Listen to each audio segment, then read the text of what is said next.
मित्रांनो, तुमचं पुन्हा एकदा GB स्टोरी टेलर या यूट्यूब चॅनलवर स्वागत आहे। आजच्या आपल्या गोष्टीचं नाव आहे तिचा अपूर्ण बदला, लेखिका प्राजक्ता खैरे। पण गोष्ट सुरू करण्याआधी जर कोणी या चॅनलवर पहिल्यांदाच आलेले असाल तर त्यांनी या चॅनलला सबस्क्राईब करायला विसरू नका।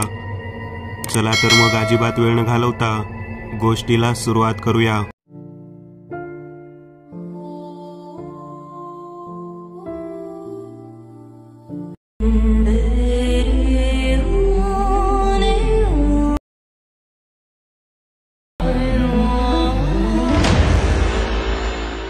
सकाळचे 8 वाजले होते। नितीन नेहमीप्रमाणे घाईघाईत ऑफिसला जाण्यासाठी आवरत होता। अनुजा नितीनसाठी डब्बा बनवत होती। तेवढ्यात नितीनने अनुजाला आवाज दिला, "अनु, अगं झालं का? किती वेळ? अगं मला ऑफिसला जायला उशीर होत आहे." हे वाक्य संपेपर्यंत अनुजा हातात त्याचा डब्बा घेऊन आली।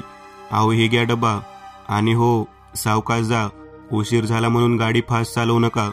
"अगं हो ग बाई, चल निघतो." तेवढ्यात त्याची 4 वर्षांची छोटी मुग्धा धावत त्याच्या जवळ येते आणि म्हणते, "बाबा, तुम्ही आज माझ्यासोबत खेळा ना, आपण गोला गोला खेळूया." तिचे ते निरागस बोलणे ऐकून नितीनला देखील ऑफिसला जावं असं वाटत नव्हतं, पण त्याला आज ऑफिसला जाणं भाग होतं। तो म्हणाला, "पिल्लू, आज बाबांना ऑफिसमध्ये खूप काम आहे। मी घरी आलो ना की मग आपण खूप खेळूया। तोपर्यंत तू मम्मीला त्रास देऊ नकोस, ओके?" मुग्धा म्हणाली, "ओके बाबा." नितीन म्हणाला, "गुड गर्ल." असे म्हणून मुग्धाचा पापा घेऊन तो ऑफिसला निघाला। आज ऑफिसमध्ये खूपच काम होते, म्हणून तो लवकरात लवकर काम पूर्ण करण्याच्या तयारीत होता। पण आज मात्र त्याचे मन कशातच लागत नव्हते। त्याला आज फारच अस्वस्थता जाणवत होती। राहून राहून त्याला कशाची तरी काळजी वाटत होती, पण काम खूप असल्याने त्याने याकडे दुर्लक्ष केले। बराच वेळ तो काम करत होता। जवळजवळ बऱ्यापैकी काम पूर्ण झाले होते। त्याने घड्याळात पाहिले तर 3 वाजले होते। तो म्हणाला, "अरे यार, कामाच्या गडबडीत वेळेचं भानच नाही राहिलं। चला, प्रचंड भूक लागली आहे, मस्तपैकी जेवून घेतो." या विचाराने त्याने डब्बा काढला व जेवायला बसणार इतक्यात त्याचा फोन वाजला। त्याने पाहिलं तर त्याच्या अगदी जवळच्या मित्राचा म्हणजेच अजयचा फोन आला होता। त्याने फोन उचलला आणि म्हणाला, "काय राव आजा, जरा सुखाने 2 घास खाऊ दे की." तेवढ्या समोरून आवाज आला, "साहेब माफ करा, पण तुमच्या मित्राचा भयंकर अपघात झाला आहे। त्यांच्यासोबत आणखी एक व्यक्ती आहे। त्यांच्या मोबाईलमध्ये शेवटी तुमचा नंबर सापडला, म्हणून तुम्हाला कॉल केला." हे ऐकून नितीन सुन्न झाला। त्याने विचारले की, "आता तुम्ही कुठे आहात?" "साहेब, आम्ही गोवा महामार्गाजवळच्या रामपूर गावावरून बोलत आहे। आम्ही दोघांना जवळच्या हॉस्पिटलमध्ये नेत आहोत, तुम्ही लवकर या." आणि फोन कट झाला। नितीनला काही सुचत नव्हते, पण अचानक त्याला वाटले की नक्की अजयने आपली मस्करी केली आहे। त्याने अजयच्या आईला फोन केला आणि अजयबद्दल विचारले। त्या म्हणाल्या की अजय आणि सुनील दोघं गोव्याला जाण्यासाठी सकाळीच निघाले होते। हे ऐकून मात्र नितीनला धक्का बसला। त्याने अजयच्या आईला देखील अपघाताबद्दल सांगितले आणि तो तडक रामपूरच्या हॉस्पिटलमध्ये जाण्यासाठी निघाला। 1-1.5 तासात तो तिथे पोहोचला। रामपूर हे साधं गाव असल्याने तिथे एकच मोठं हॉस्पिटल होतं। तो पटकन हॉस्पिटलमध्ये पोहोचला। दुर्दैवाने त्याला समजले की सुनील आता या जगात राहिला नाही। त्याचे अश्रू अनावर झाले, पण तो तडक अजयला भेटण्यासाठी गेला। अजयला एका ICU मध्ये ठेवले होते। त्याच्या अंगावर पांढरी चादर पांघरली होती। त्याचे संपूर्ण शरीर रक्तबंबाळ झाले होते। चेहऱ्यावर खूप जखमा झाल्या होत्या आणि व्हेंटिलेटरवरची लाईफलाईन पूर्णतः सरळ झाली होती। हे पाहून अजय देखील जग सोडून गेला आहे हे समजायला नितीनला वेळ लागला नाही। त्याच्या अश्रूंचा बांध फुटणार इतक्या त्याला अजयच्या शरीराची हालचाल जाणवली। तो नकळत त्याच्या जवळ गेला। अजयने आपले डोळे गरकन नितीनकडे फिरवले आणि आपला रक्तबंबाळ झालेला जबडा उचलून अतिशय भयान आवाजात म्हणाला, ती ती ती परत आली आहे, परत आली आहे, तिचा अपूर्ण बदला घ्यायला." हे ऐकून नितीनची बोबडीच वळली। तो घामाघूम झाला आणि डॉक्टरांना आवाज देऊ लागला, "डॉक्टर, डॉक्टर." डॉक्टर धावतच आले। तेव्हा नितीन म्हणाला, "डॉक्टर, अजय अजय आता बोलला. माझ्याशी बोलत होता तो आता. हे बघा सर, तुम्हाला खूप मानसिक धक्का बसला आहे. तुम्हाला आरामाची गरज आहे. कारण अजय तर 1 तासापूर्वीच जग सोडून गेला आहे. नितीनच्या जवळच्या मित्रांचा म्हणजेच अजय आणि सुनीलचा जबरदस्त अपघात झाल्यामुळे त्यांचा जागीच मृत्यू झाला होता. पण अजयच्या शेवटच्या वाक्याने मात्र नितीन पूर्ण सुन्न झाला होता. ती परत आली आहे तिचा अपूर्ण बदला घ्यायला. हे अजयचे शेवटचे वाक्य अजूनही नितीनच्या कानात घुमत होते. त्या घटनेनंतर नितीन पूर्णतः डिस्टर्ब झाला होता. त्याचे वर्तन बरेच बदललेले होते. तो जास्तीत जास्त एकटा राहू लागला. अनुजा हे सर्व पाहत होती, पण कदाचित अगदी जवळच्या मित्रांच्या अपघातामुळे तो असा वागत असावा असे तिला वाटले. म्हणून तिनेही त्याला जास्त फोर्स केला नाही. कालांतराने तो पुन्हा पूर्ववत होईल असे तिला वाटत होते. दिवसामागून दिवस जात होते. नितीन मात्र अजूनही तो प्रसंग विसरला नव्हता. असेच एके दिवशी तो नेहमीप्रमाणे ऑफिसमध्ये गेला आणि काम करू लागला. काम संपवून घरी जाणार तेवढ्यात अचानक त्याच्या ऑफिसचा पिऊन त्याला म्हणाला की, साहेब, तुम्हाला मोठ्या साहेबांनी बोलावले आहे. नितीन ताबडतोब त्याच्या बॉसच्या केबिनमध्ये जातो. त्याचे बॉस त्याच्याकडे पाहून एक स्माईल देतात आणि म्हणतात, नितीन, यावर्षी आपल्या कंपनीने नेहमीपेक्षा 7 पटीने अधिक नफा कमावला आहे. यामध्ये सर्वात जास्त योगदान तुझं आहे. तुझा प्रामाणिकपणा, कष्ट यामुळेच हे होऊ शकले आहे. यावर नितीन म्हणाला, सर, ते माझं कर्तव्य आहे. यावर त्याच्या सरांनी त्याच्यासमोर एक पाकिट दिले आणि म्हणाले, तुझ्या कष्टाचे फळ. नितीनने ते पाकिट उघडले आणि पाहिले तर त्यामध्ये नितीनच्या प्रमोशनचे लेटर होते. नितीनला खूप आनंद झाला, पण प्रमोशन सोबतच त्याची बदली देखील झाली होती गोव्याला. गोवा हे नाव ऐकताच त्याच्या अंगावर सरसरून काटा आला. त्याला काही क्षणासाठी वाटले की हे प्रमोशन नाकारून टाकावे, पण त्याने विचार करून निर्णय घेऊया असे ठरवले. बॉसला पुन्हा एकदा धन्यवाद म्हणून तो घरी जाण्यासाठी निघाला. घरी आल्या आल्या मुग्धा त्याला बिलगली. अनुजाने त्याला पाणी पिण्यास दिले. नितीनने अनुजाच्या हातावर प्रमोशनचे लेटर ठेवले. अनुजाने ते लेटर वाचले आणि आनंदाने उड्याच मारू लागली.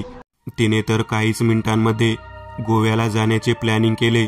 मुग्धा देखील बाहेर फिरायला जायचे या विचाराने खूपच खुश झाली.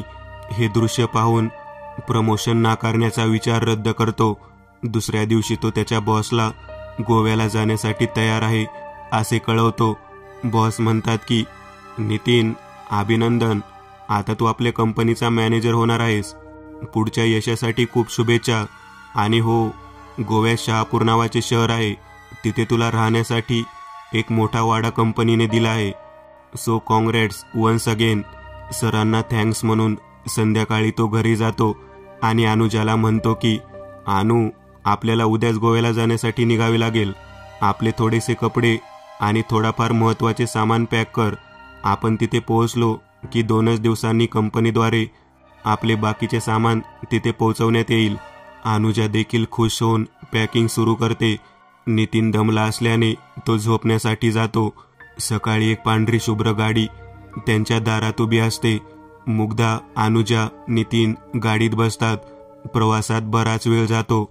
हळूहळू अंधार पडू लागतो. नितीनचे लक्ष गाडीच्या खिडकीबाहेर जाते आणि त्याला असे वाटले की जणू यापूर्वी देखील तो इथे येऊन गेला होता, पण नेमके कधी हे मात्र त्याला आठवत नव्हते.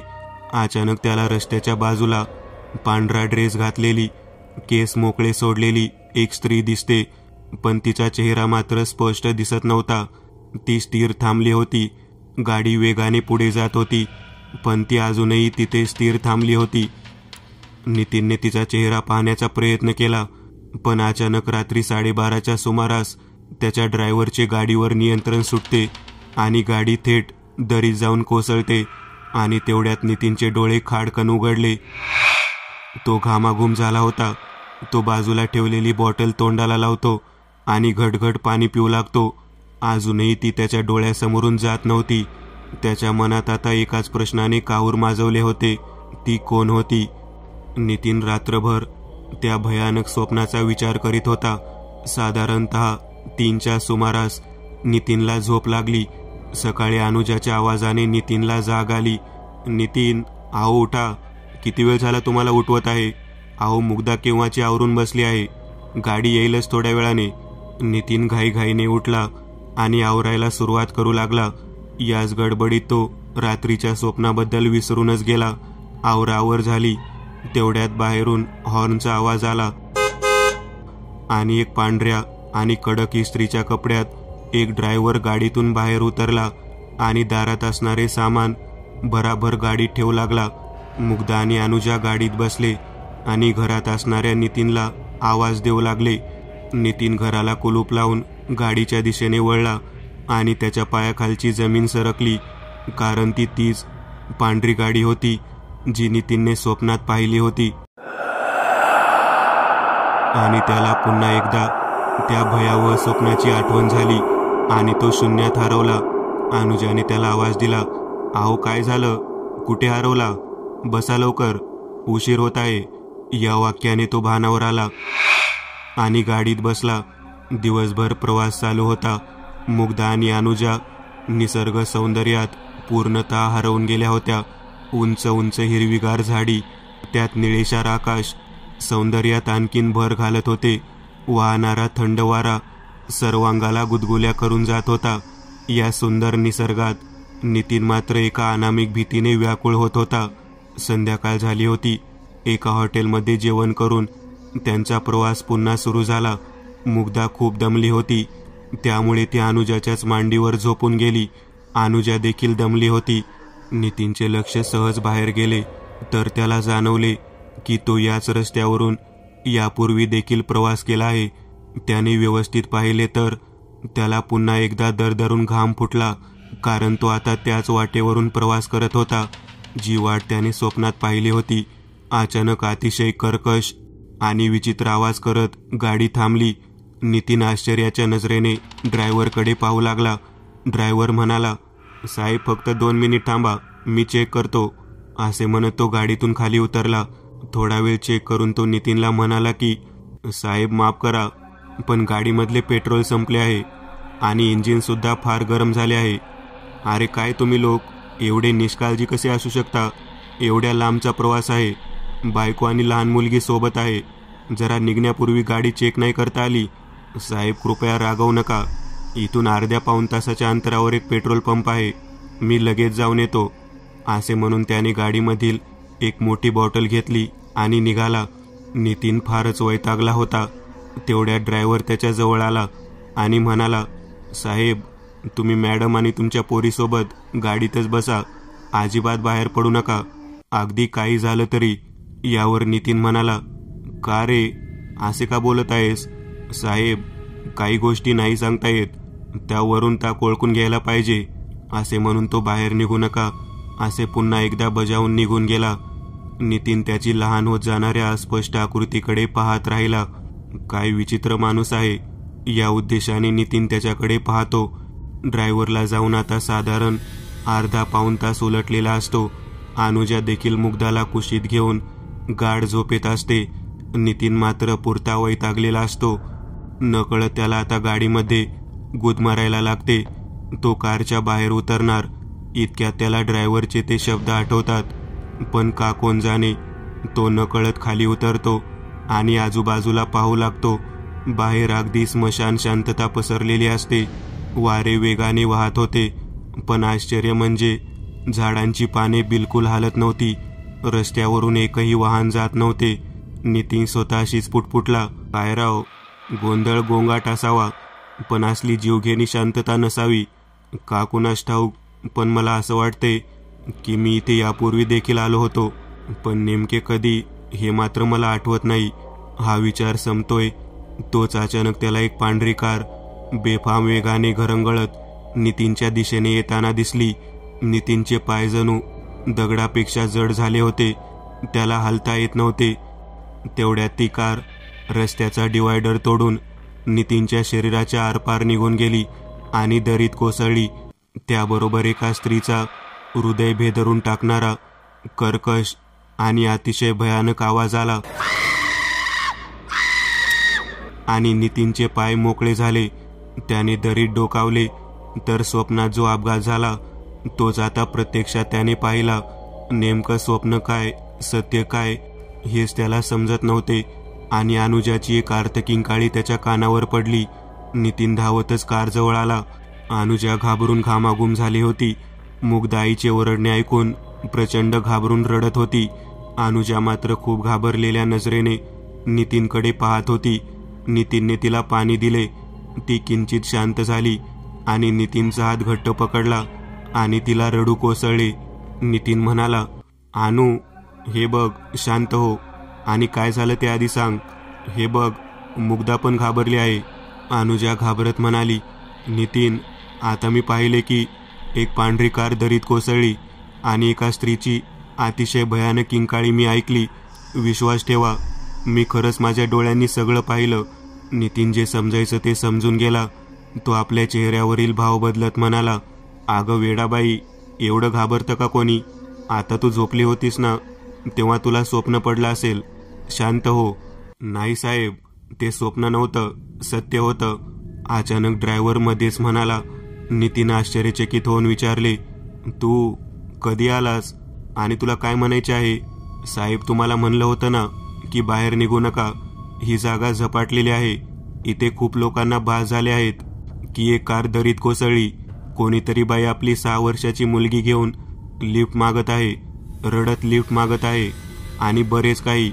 आणि साहेब, तुम्हाला सांगतो." ड्रायव्हर काही बोलणार इतक्यात नितीन म्हणाला, "अरे गप्प बस मूर्ख माणसा. पहिली गोष्ट म्हणजे तुला तुझ्या कर्तव्याची जाणीव नाही. चेक न करता असली कार घेऊन आलास आणि आता माझ्या बायको आणि मुलीला असल्या भाकड कथा सांगून घाबरवत आहेस." ड्रायव्हर म्हणाला, "मला माफ करा साहेब, बसा गाडीत, निघूया आपण लगेच." नितीन गाडीत बसला, पण त्याच्या डोक्यात मात्र बरेच विचार चालू होते. आता अनुजा घाबरू नये म्हणून त्याने काहीतरी बोलून वेळ मारून नेली होती. पण त्याला हेही माहीत होते की आता तर या विचित्र पण जीव घेण्या गोष्टीला सुरुवात झाली होती, जी फक्त त्याच्या आणि त्याच्या मित्रांच्या चुकीमुळे झाली होती. हाच विचार करत करत त्याचा डोळा लागला. रात्री बराच वेळ प्रवास चालू होता. मात्र काहीच वेळापूर्वी घडलेल्या घटनेतून अजूनही अनुजा आणि नितीन सावरलेले नसतात. तेवढ्या ड्रायव्हर म्हणतो, "साहेब, आली तुमची जागा, म्हणजे तुमचा बंगला आला." ड्रायव्हरच्या आवाजाने नितीन भानावर येतो आणि गाडीमधून बाहेर उतरतो. मुख्य गावापासून साधारण 1-1.5 तासाच्या अंतरावर हा बंगला असतो. बंगल्याकडे पाहून हे स्पष्ट कळत होतं की बराच काळ हा बंगला बंद होता. इथे कोणीही राहत नव्हते. नितीन त्या बंगल्याचे निरीक्षण करू लागला. बंगल्याच्या आजूबाजूला बरीच झाडे होती. काही अंतरावर आणखी 2 जुनी घरे होती आणि मधोमध आकराळ विक्राळ आणि प्रशस्त तो बंगला. बंगल्याच्या बांधकामावरून असे कळत होते की फार पूर्वी तो बांधला असावा. त्याचे दगडाचे बांधकाम होते. दुमजली अशा त्या बंगल्यात जाण्यासाठी एक मोठा दरवाजा होता. तो महाकाय आणि प्रशस्त बंगला पाहून कोणाचेही डोळे दिपतील. वरच्या मजल्यावर जाण्यासाठी दगडी पायऱ्या बांधण्यात आल्या होत्या. बंगल्याच्या परिसरात खूप हिरवळ होती. "साहेब, आत चला." ड्रायव्हरच्या आवाजाने नितीन भानावर आला. अनुजा म्हणाली, "बापरे नितीन, केवढा मोठा बंगला आहे." नितीन फक्त म्हणून पुढे चालत होता. मुग्धा देखील अनुजाचा हात पकडून तिच्यासोबत जात होती.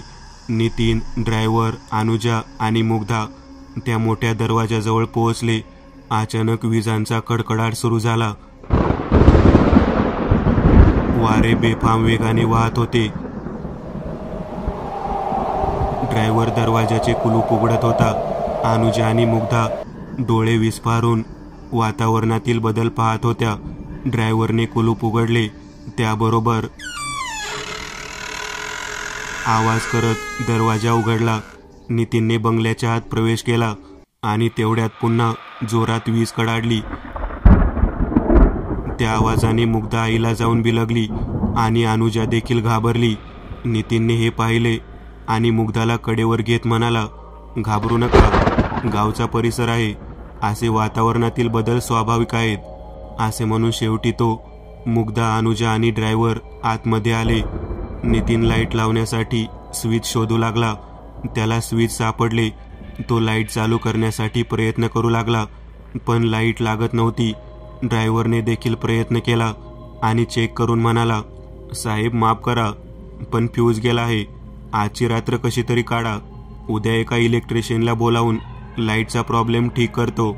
नितीन आधीच गैरसोयींमुळे वैतागला होता, पण आता तो काहीच करू शकणार नव्हता, म्हणून गप्प बसला. बंगल्यामध्ये साधारण 10-12 खोल्या होत्या, पण त्यापैकी 3-4 खोल्या सोडल्या तर बाकी सर्व खोल्या भली मोठी कुलुपे लावून बंद करण्यात आली होती. ड्रायव्हरने त्यांचे सामान एका खोलीत नेऊन ठेवले. मुग्धाला झोपवून अनुजा देखील झोपून गेली, पण नितीनला मात्र काही केल्या झोपच लागत नव्हती. त्याला एका अनामिक भीतीने आणि अस्वस्थतेने ग्रासले होते. शेवटी काही वेळाने त्याचा डोळा लागला. पुन्हा तेच, एक पांढरी शुभ्र गाडी हायवेवरून घरंगळत दरीत कोसळली. हे स्वप्न येत होते. तो पुन्हा एकदा घाबरून जागा झाला आणि आता मात्र त्याला अजिबात झोप येईना. कशीबशी रात्र संपली. नितीन नेहमीप्रमाणे घाईघाईने ऑफिसला जाण्यासाठी तयार होऊ लागला. आज नवीन ऑफिसचा पहिला दिवस असल्याने त्याला अजिबात उशीर करायचा नव्हता. वाड्यामध्ये स्वयंपाकाची अजून तरी सोय झाली नव्हती, म्हणून अनुजाने त्याला बाहेरच काहीतरी खाण्यास सांगितले. तो ऑफिसला निघणार इतक्यात दारावर टकटक ऐकू आली. अनुजाने दरवाजा उघडला. बाहेर एक वयस्कर गृहस्थ उभे होते. अंगात जुना पांढरा पण स्वच्छ सदरा आणि धोतर, पायात कोल्हापुरी चप्पल घालून तो हात जोडून म्हणाला, नमस्कार जी. बाईसाहेब, म्या रामू. मला समदे रामू काका म्हणतात. म्या या बंगल्यात लय वर्षापासनं काम करतो. गेल्या काही वर्षात बंगला बंद होता, म्हणून म्या इथं नव्हतो, पण आता तुम्ही राहायला आलात नवं, म्हणून म्या परत आलो. ओके ओके, या ना रामू काका, आत या. रामू काका घरात आले आणि त्यांच्या पाठोपाठ काही माणसे देखील. काही आवश्यक सामान जसे की स्वयंपाकासाठी लागणारे साहित्य आणि बरेच काही. पाठोपाठ एक इलेक्ट्रिशियन देखील आला होता. तेवढ्यात नितीन तिथे आला. अनुजाने नितीनची आणि रामू काकांची ओळख करून दिली. नितीन रामू काकांशी थोडंसं बोलून ऑफिससाठी निघून गेला. रामू काका अनुजाला म्हणाले, बाईसाहेब, म्या दिवसातून सकाळ संध्याकाळ तुम्हासनी मदत करायला येईल आणि माझ्याबरोबर भाजीला बी आणीन. अजून काय लागलं तर सांगा. रामू काका, तुम्ही खूप मदत करत आहात, त्यासाठी खूप आभार. आणि काही लागलं तर नक्की सांगेन. रामू काका काही मदत करून दुपारी त्यांच्या घरी निघून गेले. इकडे मुग्धा देखील आंघोळ करून तयार झाली होती. अनुजाला बरेच काम होते. मुग्धा तिला म्हणाली, मम्मा, मी खाली खेळायला जाऊ. अनुजाने जास्त लांब जाऊ नको असे बजावून तिला परवानगी दिली आणि पुन्हा कामात व्यस्त झाली. थोड्या वेळाने तिला मुग्धाची आठवण झाली. तिला बघण्यासाठी अनुजा खिडकीत आली आणि पाहू लागली तर मुग्धा अगदी भान हरपून खेळत होती. अनुजाने तिला खूप हाका मारल्या, पण तिने परत आवाज दिला नाही. खेळताना मुग्धा खूप हसत होती, पळत होती, जणू काही ती कोणाशी तरी पकडापकडी खेळत आहे. शेवटी अनुजा तिला घेण्यासाठी खाली आली. ती अजूनही खेळत होती. शेवटी कंटाळून अनुजाने मुग्धाचा हात पकडला आणि तिला घरात घेऊन जाऊ लागली. मुग्धा ओरडत होती, मम्मा हात सोल, मला खेळायचंय, मला तिच्यासोबत खेळायचंय. हे ऐकताच अनुजा थांबली आणि म्हणाली, कोणासोबत खेळायचं आहे तुला? मम्मा, रिया आली आहे माझ्यासोबत खेळायला. ती खूप चांगली आहे आणि तिची मम्मा पण छान आहे. आम्ही खूप खेळलो, मजा आली. हे बघ, रियाने मला तिची बाहुली पण दिली. मुग्धाने तिच्या हातातील एक जुनी बाहुली अनुजाला दाखवली. बाहुली पाहून अनुजाला खूपच आश्चर्य वाटले. ही बाहुली नक्की कोणी दिली हे पाहण्यासाठी अनुजा पुन्हा एकदा धावतच खिडकीत गेली आणि पाहू लागली, पण बाहेर कोणी नव्हतं. अनुजाला काही समजत नव्हते, पण नितीन आल्यावर त्याच्याशी बोलू असा विचार करून ती म्हणाली, पिल्लू, तू खेळून दमली असशील ना, चल मी तुला झोपवते. मुग्धा हातात बाहुली घेऊन अनुजासोबत जाऊ लागली. अनुजाने तिला झोपवलं आणि तिच्या हातातील बाहुलीकडे पाहू लागली. अनुजा अजूनही त्याच बाहुलीकडे पाहत होती. ती बाहुली अतिशय जुनी होती. बाहुलीच्या अंगावर गुलाबी रंगाचा जुनाट फ्रॉक होता. तिचे ते लांबलचक सोनेरी केस आणि मोठे डोळे. अनुजाला वाटले की बाहुली तिच्या भेदक नजरेने अनुजाकडेच बघत आहे. मुग्धा ती बाहुली घट्ट पकडून झोपली होती. अनुजा आता ती बाहुली घेतली आणि थेट कपाटावर ठेवून टाकली. अनुजा पुन्हा आपले काम करण्यासाठी खाली गेली. थोड्या वेळाने अनुजाला मुग्धाच्या खोलीतून कोणाच्या तरी चालण्याचा आवाज आला. अनुजाला वाटले की तो तिचा भास होता, पण काहीच वेळात मुग्धाच्या खोलीतून मुग्धाचा जोरजोराने हसण्याचा आवाज आला. अनुजा धावतच मुग्धाच्या खोलीत गेली आणि तिच्या काळजात धस झालं, कारण मुग्धा त्याच बाहुलीसोबत अगदी भान हरपून खेळत होती. अनुजा घाबरत घाबरत मुग्धाजवळ गेली आणि म्हणाली, बाळा, तू ही बाहुली कशी घेतली? अगं मम्मा, मला रियाने ही बाहुली कपाटावरून काढून दिली. कुठे आहे ती? अगं ती आता इथेच होती, पण तुझा आवाज ऐकून पळून गेली. म्हणाली की तुझी मम्मा मला रागवेल. आता मात्र अनुजाच्या पायाखालची जमीनच सरकली. ती धावत पळत खोलीबाहेर आली आणि रामू काकांना आवाज देऊ लागली. रामू काका अनुजाकडे गेले आणि म्हणाले, काय झालं बाईसाहेब? काय काम आहे काय? नाही काका, तसं काही नाही, पण मला तुम्हाला काहीतरी विचारायचे आहे. विचारा की मग. काका, तुम्ही खूप वर्षापासून इथे काम करताना? होय, पण असं काय विचारताय? रामू काका, मी हे का विचारत आहे ते मी सांगेनच, पण त्यापूर्वी मला सांगा की आम्ही इथे राहायला येण्यापूर्वी इथे कोण राहायचं? बाईसाहेब, आता तुम्हासनी सांगायला काहीच हरकत नाही. तुमच्या आधी इथे एक कुटुंब राहायचं, प्रधान कुटुंब.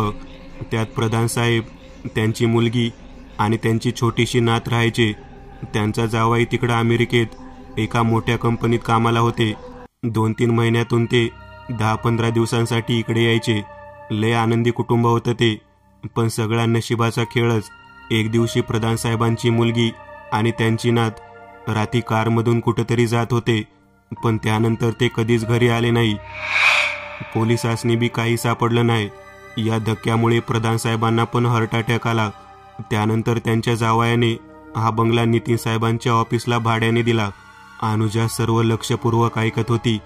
तिने पुन्हा प्रश्न केला, काका, इथे आजूबाजूला बंगल्यात कोणी लहान मुलगी वगैरे राहते का?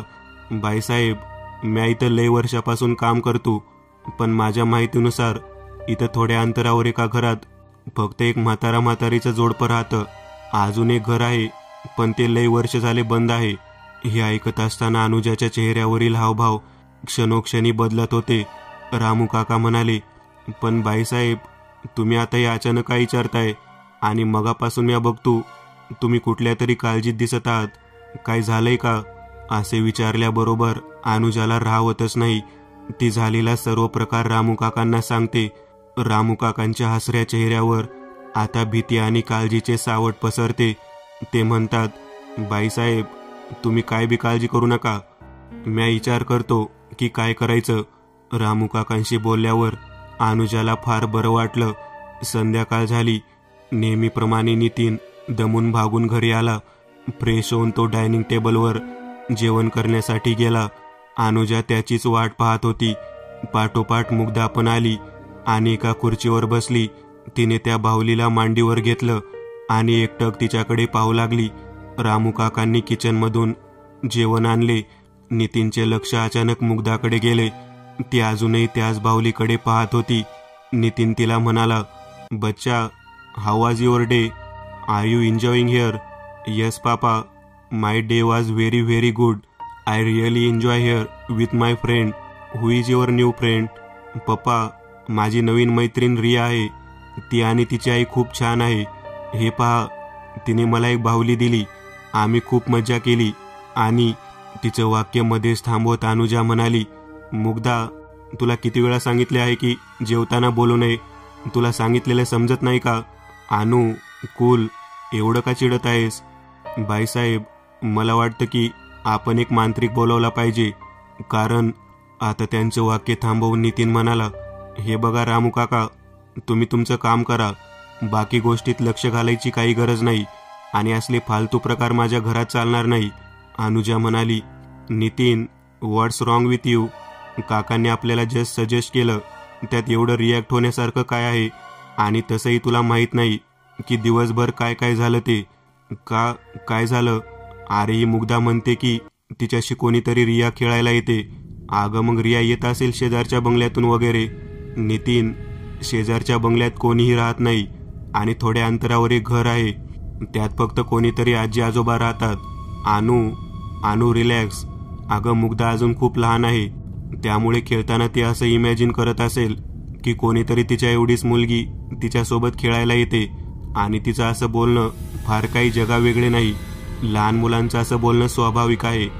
पण आता पण नाही नि बिन नाही, मला या विषयावर काही बोलायचे नाही. अनुजा आणि रामू काका आता शांत बसतात, पण अनुजाला एका मुग्धाच्या वागणुकीमुळे एका वेगळ्याच अनामिक भीतीने ग्रासले होते.